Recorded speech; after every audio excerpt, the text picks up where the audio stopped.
Hi and welcome back to my channel.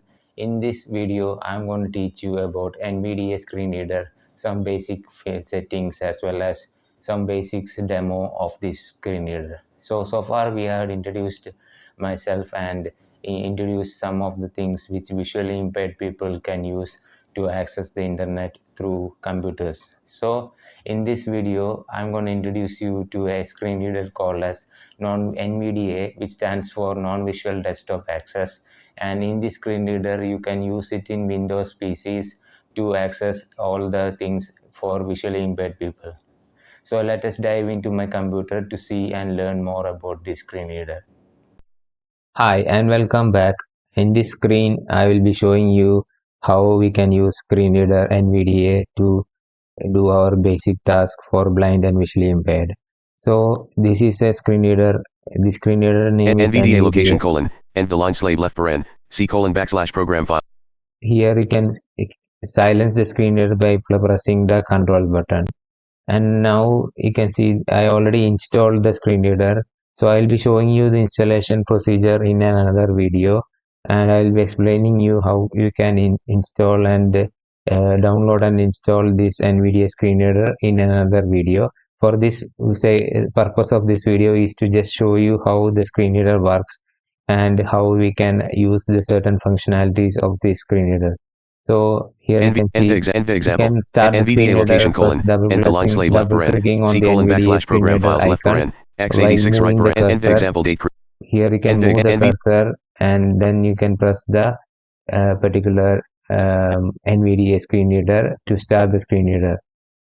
So once you start the screen reader, you can press the go and hover near the any files and folders to open them. Here you can see NVDA example date. I open a folder items view, and example tab selected 1 of 1. I open another file in this Sample particular folder.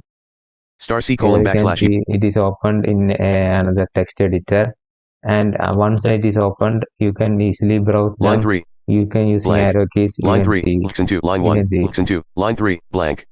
You can type in any characters. K, D, J, D, K. You can see the key echo which is coming out, so it will help you to correct the whether whatever the type character line is 3, there. K, D, J, F, D, K. You can see, and you K, can use, D, F, J, you D. can remove the characters also. So when you are typing, it will show you the key echo functionality, and it will help you in typing when you are visually impaired. It is difficult to see what is happening in the screen. So with the help of the screen reader, you can easily navigate the screen. Undo app open save all close print cut paste undo redo find replace zoom sync word seek Here dot you line. can see I move through all the menu with the help of a mouse cursor. So mouse cursor, or you can use the arrow keys. Blank. Line 3. Listen to line 1. Forward line 1. Line 1. To access the different parts of the screen. So that is about the screen reader basic functionality. Now let us see where it is in the dock menu, how the different options are there. Show the clock OneDrive dash desktop OneDrive dash private tray input indicator network no volume head clock 09 colon. Show desktop. Show the clock 0 vol network no internet power battery clock show desk show clock tray input indicator English left paren United States right paren network volume power battery status network no inter tray input indicator more key language. Okay. So that is about the screen reader. Here you can see you can access any files and folders with the help of the screen reader. And if you want to go to recycle bin NV example date created file and open it, you can use the screen reader. I hope you understood this basic what the screen reader is, and with the help of the screen reader you can do all the basic performance tasks. In the next videos I will be showing how you can install the screen reader and how to set up and download the screen reader for the first time, and you will be learning a lot of keyboard shortcuts of the screen reader also. So I'll be explaining about all of these things in the coming videos.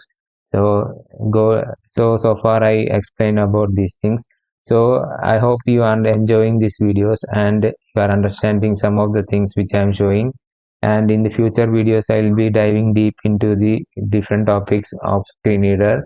So thank you for watching.